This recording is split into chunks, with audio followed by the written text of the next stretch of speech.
자, 오늘은 신성한 성품 마지막으로 이 사랑에 대해서 우리 함께 말씀을 상고하고자 합니다. 믿음으로 시작을 해서 사랑으로 끝나는 이 성품은 예수님을 믿고 하나님의 자녀가 된 사람들이 아버지가 되시는 하나님을 닮아간다라는 것을 의미합니다. 우리가 부전자전이라는 말이 있듯이 아들은 어떤 모습이든지 아버지를 닮아가게 돼 있습니다. 아버지의 얼굴 생김새뿐만이 아니고 아버지의 기질, 또 습관, 성품까지 닮아가는 거죠. 육신의 아버지는 좋은 점도 있지만 좋지 않는 점도 인간이기 때문에 분명히 존재하는 거죠. 그러나 우리 하나님 아버지는 좋으신 하나님이십니다.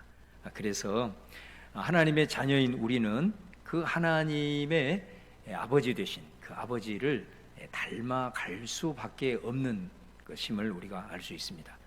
참으로 그 특이한 점은 뭐냐면 믿음으로 시작을 해서 이 사랑까지 마치 하나님의 그 성품을 얘기를 하면서 집을 짓듯이 하나씩 하나씩 더해가라, 이런 표현이 나옵니다. 쌓아가라라는 그런 말씀이겠죠. 그래서 믿음이 기초라면은 믿음 위에 덕은 기둥을 세우고, 또 덕 위에 지식은 벽을 둘러서 바르고, 또 절제는 필요 없는 부분들은 적절하게 잘라내고, 또 인내는 모든 것들을 연결해주는 이음새 역할을 하고, 또 경건은 지붕을 덮는 거고, 형제 우애는 마치 실내 장식, 인테리어를 하는 거고, 그래서 하나의 집이 완성이 되면 그 집은 사랑의 꽃이 피어나는 그런 모습을 우리가 이제 볼 수가 있습니다. 그래서 이 기초로부터 시작을 해서 하나하나 쌓아가듯이 이 성품은 어느 것 하나 빠지면 안 되는 것들입니다. 그럴 때 이 신성한 성품의 완성인 사랑이란 열매가 우리들의 삶의 여정에서 아름답게 맺히는 것을 볼 수 있습니다. 그래서 이 마지막 사랑, 바로 이 사랑이 하나님을 아버지로 섬기는 사람들이 하나님을 닮은 가장 완벽한 모습이라고 할 수가 있습니다. 그래서 성경은 하나님은 곧 사랑이다, 이렇게 말씀하는 거죠. 우리 요한일서 4장 7절 8절 말씀에 보면, 사랑하는 자들아 우리가 서로 사랑하자. 사랑은 하나님께 속한 것이니 사랑하는 자마다 하나님으로부터 나서 하나님을 알고, 사랑하지 아니하는 자는 하나님을 알지 못하나니 이는 하나님은 사랑이심이라. 하나님이 사랑이기 때문에 하나님의 자녀들은 바로 이 하나님을 닮아가는 가장 아름다운 모습이 바로 사랑임을 우리가 알 수가 있습니다. 여기에서 이 말하는 사랑은 헬라어로 아가페라는 단어입니다. 신적인 사랑입니다. 다시 말하면 하나님이 우리를 사랑하시는 그 사랑을 가리킬 때 아가페라고 말을 합니다. 여러분, 그렇다면 이 하나님의 사랑은 어떤 사랑일까? 우리가 이 하나님의 사랑을 인간의 언어로 어떻게 다 표현할 수 있겠습니까마는 성경은 우리에게 이렇게 증언합니다. 하나님은, 우리가 믿는 하나님은 온 천지 만물을 창조하시는 창조주이십니다. 그리고 우리 인간을 하나님의 형상으로 지으신 분이십니다. 그런데 그 지음을 받은 피조물이 조물주가 되시는 하나님을 배반을 하게 되죠. 그 배반은 어떤 거냐면, 피조물로서의 분명한 한계가 존재함에도 불구하고 자신의 한계를 인정하지 않고 하나님과 같이 되려고 했다는 거예요. 그것을 우리는 교만이라고 그러고, 바로 이 교만이 죄의 뿌리가 되는 것입니다. 근데 이 죄의 싹은 뭐냐? 사망입니다. 이거는 인간이 타락하기 전에 하나님께서 이미 아담에게 말씀하신 내용이야. 정령 선악을 알게 하는 나무의 과실을 따먹으면 죽으리라. 죄의 싹은 사망이라고 이미 하나님께서는 말씀을 하신 거예요. 인간은 처음 창조될 때 영원한 생명을 소유한 자로 창조가 되었습니다. 그런데 바로 이 죄로 인해서 그 죄의 싹 영원한 죽음을 맞이하게 된 거죠. 근데 하나님께서는 이 배신하고 하나님처럼 되려고 했던 교만으로 인해서 죄로 죽어 마땅한 인간을 죽음 가운데 버려두지 아니하시고 다시 살리기로 계획을 하신 겁니다. 하나님은 의로우신 분이십니다.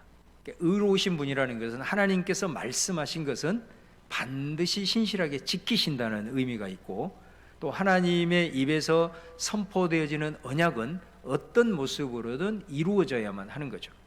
그래서 이 하나님의 공의가 이루어지기 위해서는 하나님이 인간을 살리기로 작정했음에도 불구하고 그 죄에 대한 대가는 반드시 치러져야 되는 것이 하나님의 공의라는 것입니다.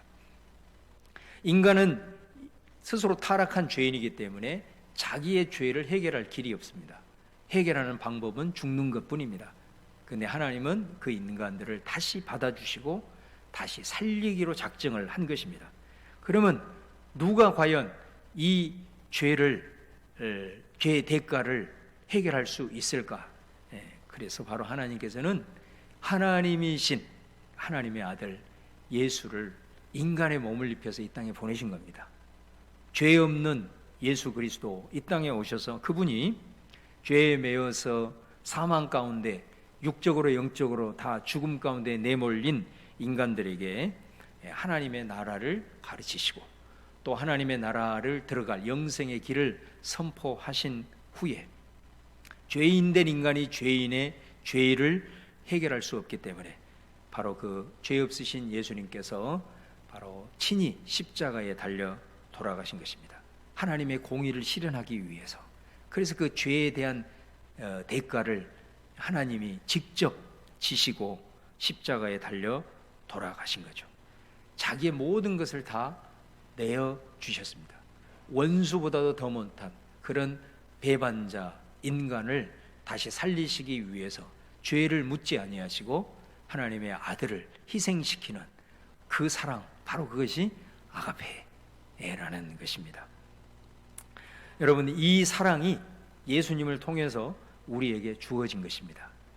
그래서 우리가 예수님을 믿는다는 것은 어떤 것을 의미하느냐면 이 하나님의 사랑을 받아들인다는 겁니다. 이 사랑을 받아들인다는 겁니다. 저와 여러분은 이 하나님의 사랑을 받아들인 자입니다. 할렐루야. 그렇기 때문에 우리가 예수를 믿는 겁니다. 예수를 믿는 건 그 하나님의 사랑을 우리가 받아들인다는 거고 그 하나님의 사랑을 깨닫는다는 것입니다.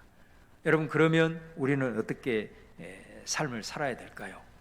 바로 그것은 하나님을 아버지로, 아버지의 자녀들이기 때문에 그 사랑을 받아들인다는 것은 그 하나님의 사랑이 우리 안에 심겨진다는 거죠. 아들은 어떤 모습으로든 아버지를 닮아가듯이 우리의 아버지는 하늘 아버지이기 때문에 그 하나님의 사랑을 이미 받았고 이미 그것을 우리는 체험을 했고 이미 그것을 우리는 깨달았고, 그 말은 예수를 믿는 순간 바로 그 하나님의 사랑이 우리 안에 심겨져 있는 것이죠. 심겨진 것은 어떤 모습으로든 자라게 되어 있는 거고 그것이 우리들의 삶에서 나오게 되는 겁니다. 나오게 되는 겁니다. 여러분, 예수님께서 우리에게 요한복음 13장 34절에 새로운 계명을 주셨어요. 그 내용이 이 내용입니다. 새 계명을 너희에게 주노니 서로 사랑해라. 내가 너희를 사랑한 것 같이 너희도 서로 사랑하라. 이렇게 말씀하셨습니다. 여기에서 예수님은 하나님의 사랑을 받은 자, 그래서 예수님을 믿는 자, 그 하나님의 사랑을 체험한 자, 하나님의 사랑이 심겨진 자, 그 사람은 어떻게 살아야 되느냐? 새로운 계명으로 주신 게 뭐냐면 서로 사랑해라. 하나님의 그 사랑에 심겨진 열매가 뭐냐? 눈에 보이는 형제 자매를 사랑하라는 거예요. 근데 그 사랑은 어떤 사랑이냐면 내가 너희를 사랑한 것 같이, 하나님이 우리에게 베풀어 주신 그 아카페의 사랑으로 형제와 자매를 사랑하는 것, 이게 새 계명이라는 거죠. 이게 왜 새 계명이냐? 사실은 사랑하라는 말은 예수님이 오시기 전부터 구약에도 있었어요. 그런데 왜 이 사랑하라는 계명이 새 계명이냐? 그거는 예수님의 십자가가 아니면 이해할 수 없는 사랑이라는 거죠. 예수님의 십자가, 바로 이것은 하나님이 배반자인 인간, 죽을 수밖에 없는 인간에게 자기의 모든 것을 내어주시는 이 사랑을 경험하지 아니하고는 이 사랑은 못한다는 거죠. 그래서 이 사랑을 받은 너희, 그 이전의 계명과는 다른 모든 것을 자기를 내어주는 바로 이 하나님의 사랑, 이 사랑으로 형제와 자매를 사랑해야 될 새 계명을 우리에게 주신 것이다 라는 것입니다. 여러분, 우리 가족 안에서 또 우리 교회의 형제 자매 가운데 또 여러분이 만나는 모든 사람들 가운데 여러분 하나님의 사랑을 받은 자로서 이런 사랑을 여러분 하고 계시는가요? 요한복음 13장 35절에 우리 주님이 그렇게 말씀하십니다. 너희가 서로 사랑하면 아버지께 받은 그 사랑을 너희 형제들에게 서로 이런 사랑을 하면 이로써 모든 사람이 너희가 내 제자인 줄 알리라, 이렇게 말씀하셨습니다. 여러분, 이 말씀의 의미가 뭐겠습니까? 세상 사람들은 절대로 이 사랑을 못한다는 거예요. 이 사랑을 받지 못했기 때문에, 이미 주어졌음에도 불구하고 깨닫지 못하기, 거부하기 때문에 이 사랑이 뭔지도 몰라요. 그런데 예수를 믿는 사람이 이 사랑을 우리들의 삶에서 형제 자매들에게 나누어 줄 때 세상 사람들은 어떻게 하냐면 우리와는 다르네, 우리가 생각하고 있는 사랑의 기준과는 다르네, 저들은 예수를 믿는 자들이구나, 예수가 가르치신 그 하나님의 사랑을 실천하는 자들이구나 하고 세상 사람들이 그렇게 인정한다는 거예요. 예수를 믿는다는 것은 분명히 그 사랑을 깨닫는 건데, 그리고 그 사랑이 우리 안에 심겨진 건데, 왜 우리는 사랑을 할 때 그 사랑을 받지 못하고 받았음에도 불구하고 깨닫지 못하는 세상 사람들의 기준의 사랑을 하고 있을까요? 세상 사람들이 하는 사랑의 기준이 뭡니까? 그게 율법적 사랑이거든요. 다시 말하면 조건적 사랑인 거예요.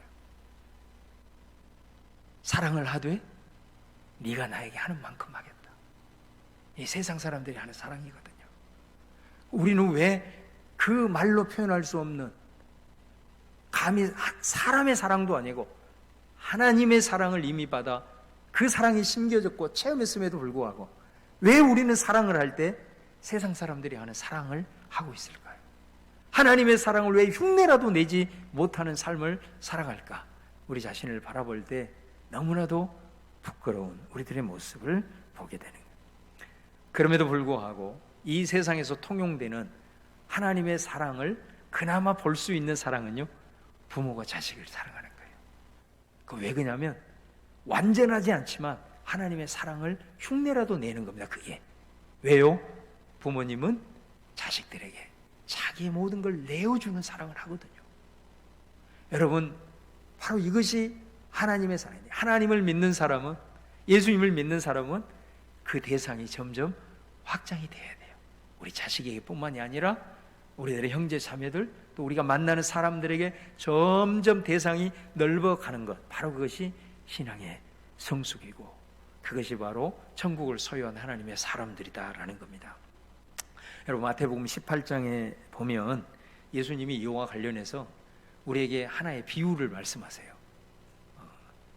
이야기를 해주세요. 그 내용 너무나도 잘 아는 말씀이에요. 거기에 보면 어떤 임금이 있습니다.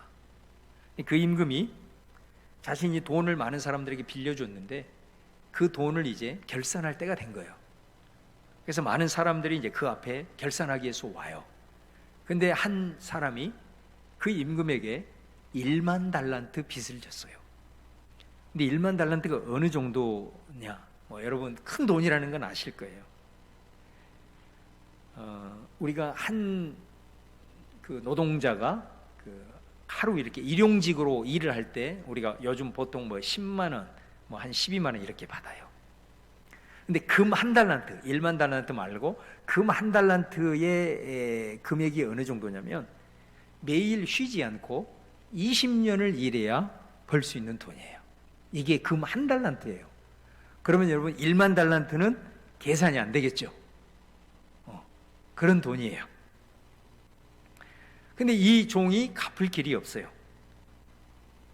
심지어 자기의 모든 소유를 다 팔고 성경에 보면 아내까지 판다 하더라도 갚을 길이 없어요. 그래서 임금에게 사정을 합니다.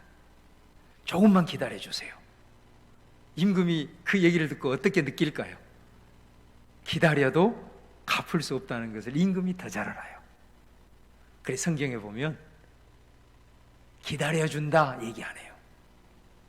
그를 불쌍히 여겼다 이렇게 말합니다. 불쌍히 여겼다. 그래서 일시에 그걸 탕감을 해줘버려요. 내가 기다린다고 너는 갚을 수 없다는 걸 임금이 더 잘하는 거예요. 그래서 불쌍히 여겨서 그에게 자비를 베푼 거예요. 긍휼히 베푼 거예요. 그래서 그걸 다 일시에 탕감을 해준 거예요. 이 사람이 얼마나 기뻤을까요?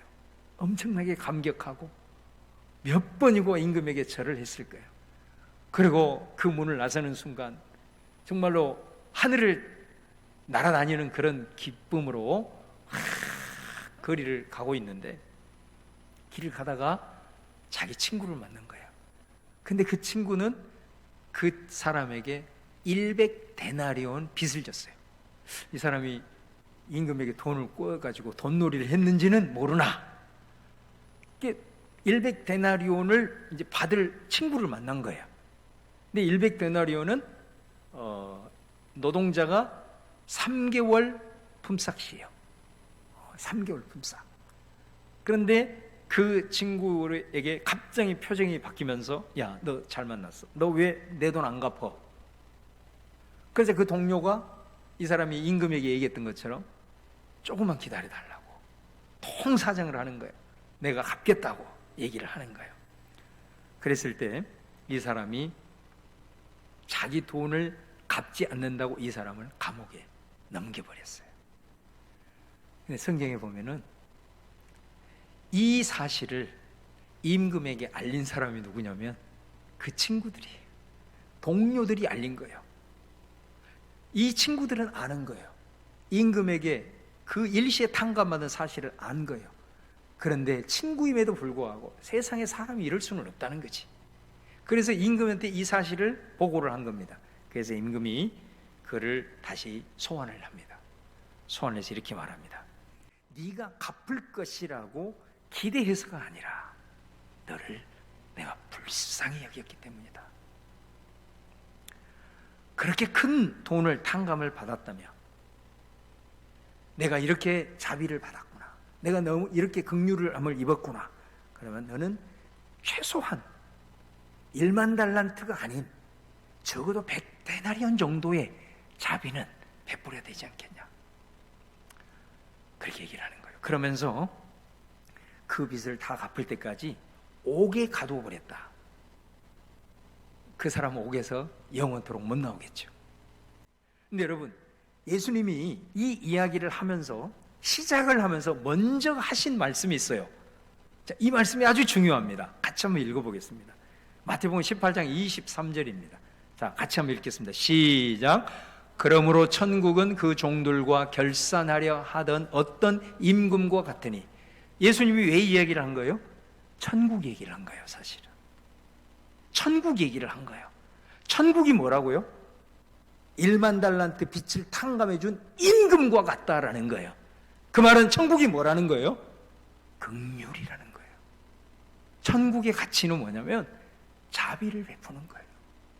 여러분, 우리가 하나님으로부터 무슨 조그마한 의가 있어서 사랑을 이렇게 받았습니까? 아니잖아요. 주님이 우리를 불쌍히 여겼기 때문에, 우리에게 그 주님의 자비가 없었다면 어떻게 우리가 다시 구원을 받을 수가 있었겠습니까? 천국은 뭡니까? 긍휼입니다, 여러분. 천국은 뭐냐? 자비예요. 천국은 불쌍히 여기는 거예요. 이것을 우리가 하나님으로부터 받았다는 겁니다. 그 자비가 우리에게 심겨졌다는 겁니다. 그 사랑이 우리에게 심겨졌다는 겁니다. 천국을 소유하고 있는 자예요. 그럼 천국을 소유한 자는 어떨까요? 주님이 뭐를 오늘 말씀한가요? 이 1만 달란트 탕감받은 자에게 내가 너를 1만 달란트 탕감을 해줬기 때문에 너도 삶을 살아가면서 1만 달란트 긍휼을 베풀어야지, 그렇게 얘기했습니까? 아니잖아요. 적어도 100데나리온의 자비는 베풀어야 되지 않겠냐? 이렇게 말씀하잖아요. 적어도 자비 흉내를 내야 되지 않겠냐? 천국을 소유한 자라며, 천국이고 긍휼이라며, 너 천국 가야 된다며. 그러면 네 속에서 뭐가 나와야 돼? 1만 달란트 탕감받은 그건 내가 다 원하는 게 아니고 100데나리온 정도의 자비는 베풀고 살아야 되지 않겠냐? 네가 천국 백성이라며 그 말인 거죠. 여러분, 우리는 이미 2000년 전에 예수 십자가로 인해서 1만 달란트의 은혜를 받은 사람이에요. 그 사실을 깨달은 사람이에요. 그 사실을 깨달은 사람이 천국 소유한 사람이에요. 그러면 우리들의 삶은 적어도 100데나리온의 아가페가 나와야 돼요. 형제 자매들을 향하여 긍휼이 나와야 돼요. 사랑이 심겨졌는데, 그 하나님의 사랑이 심겨졌는데 어떻게 이렇게 살 수 있어요? 그럴 수는 없는 겁니다. 너무 중요한 얘기예요. 예수님이 천국에 대한 얘기를 하고 있다는 것을 우리가 아셔야 된다. 사도 바울도 여러분 고린도서 3장에서 그런 말 하잖아요. 예수 믿고 이 땅에 살아가는 신앙의 삶은 집을 짓는 거다.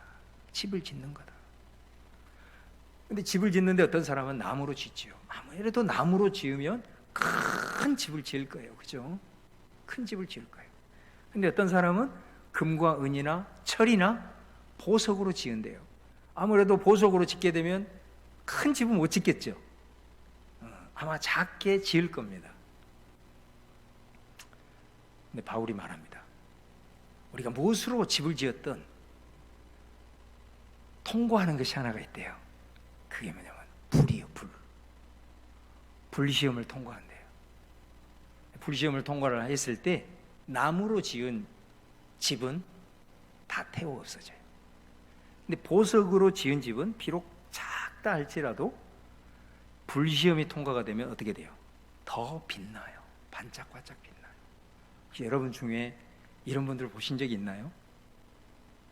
거창하게 막 집을 엄청나게 지은 것 같은데 불시험이 왔을 때 순식간에 무너진 분들 보신 적이 있나요?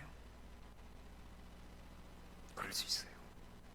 뭔가를 거창, 우리가 봤을 때는, 겉으로 봤을 때는 대단한 집을 지었는데 불시험이 확 오면 다 태워져 없어져요. 그런데 어떤 사람은 우리가 봤을 때는 아주 초라한 것 같아요. 집이 작은 것 같아요. 근데 불시험이 왔어요.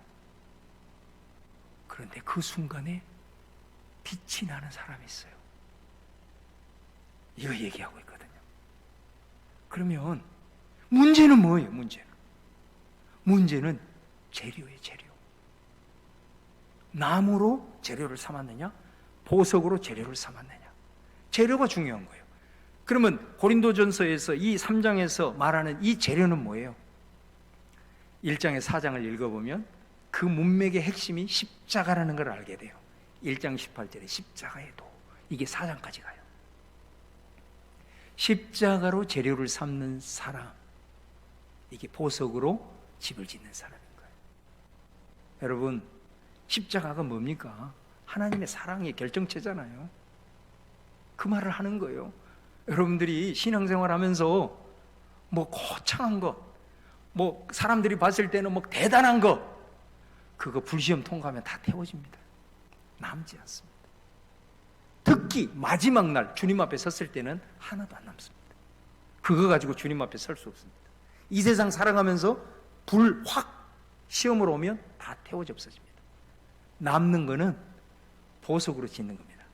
크기를 떠나서 다시 말하면 십자가 정신 가지고 하나님의 사랑이 심겨진 것을 가지고 그것을 흉내라도 내는 그 십자가의 사랑, 아가페를 우리들의 삶에서 흘려주는 것만이 불시험이 와도 그런 사람은 더 빛이 나게 되고 하나님 앞에 큰 공적으로 인정을 받게 되더라. 여러분, 그 십자가가 뭐예요? 바로 오늘 신의 성품이죠. 믿음으로부터 시작해서 사랑으로 완성되는 바로 이것이 우리가 이 땅을 살아가면서 지어야 될 유일한 재료가 되어야 된다는 것입니다. 여러분, 이것이 교회가 성장한다는 의미가 아니겠습니까?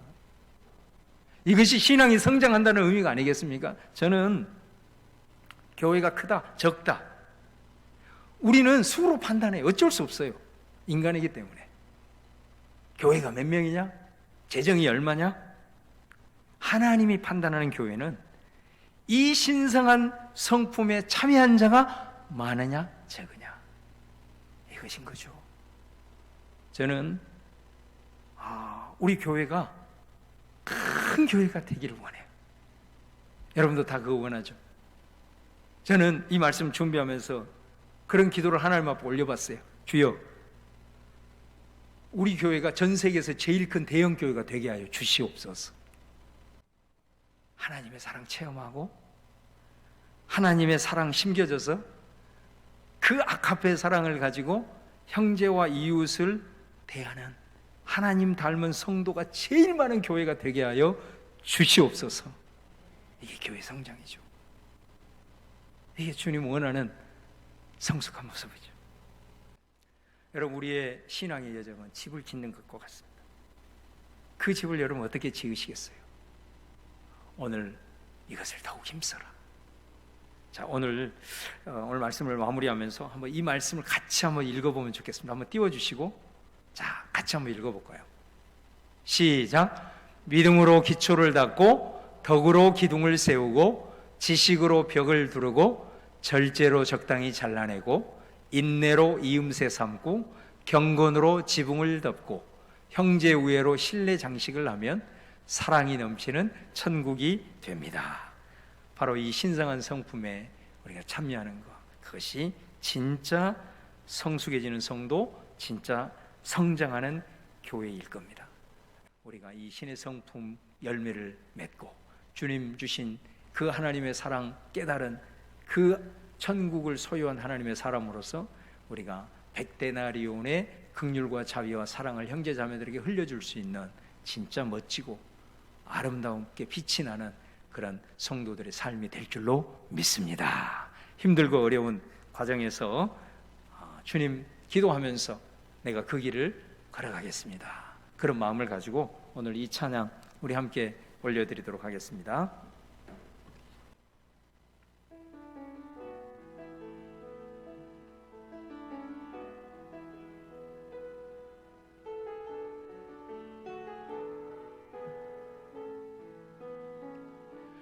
아무도 예배하지 않는 그곳에서 주를 예배하리라. 아무도 찬양하지 않는 그곳에서 나 주를 찬양하리라. 누구도 헌신하지 않는 그곳에서 주께 헌신하리라. 누구도 증거하지 않는 그곳에서 나 주를 증거하리라. 내가 밟는 모든 땅 주를 예배하게 하소서. 주의 보혈로 덮어지게 하소서. 내가 선 이곳 주의 거룩한 곳 되게 하소서. 주의 향기로 물들이소서. 내가 밟는 모든 땅, 내가 밟는 모든 땅 주를 예배하게 하소서. 주의 보혈로 덮어지게 하소서. 내가 선 이곳 주의 거룩한 곳 되게 하소서. 주의 향기로 물들이소서. 주의 향기로 물들이소서. 오늘 이 시간 우리 주님 주신 말씀 생각하면서 우리 같이 잠시 묵상하면서 기도하겠습니다. 성령의 음성 듣기를 원합니다.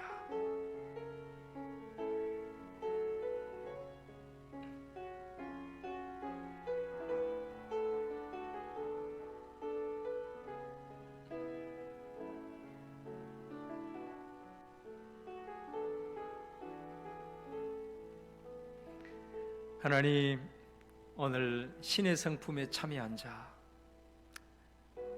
하나님을 아버지로 모신 아들이기에, 딸이기에 우리의 삶에는 신의 성품이 나올 수밖에 없는 존재들, 우리가 지금까지 살아오는 신앙의 여정 속에 아버지 하나님, 불시험을 통과할 때 다 태워 없어질 것들, 그것들에 온통 우리의 관심이 있지 않았는지, 주님이 정작 원하는 것, 하나님의 사랑을 받았으니 백데나리온의 자비를, 형제 자매를 향한 불쌍히 여김을, 긍휼을 베푸는 바로 이 거룩한 신의 성품에 참여하는 것임을 우리가 오늘 이 시간 기억하고, 주님, 연약한 우리를 도우시고 힘들고 어렵고 어리석게 보이고 거리끼게 평가하는 이 어려운 세대 속에서도 주님 주신 힘으로, 주님을 의지함으로 그 십자가의 사랑을 흘릴 수 있는 하나님의 사람들 될 수 있도록 인도하여 주시기를 원하고,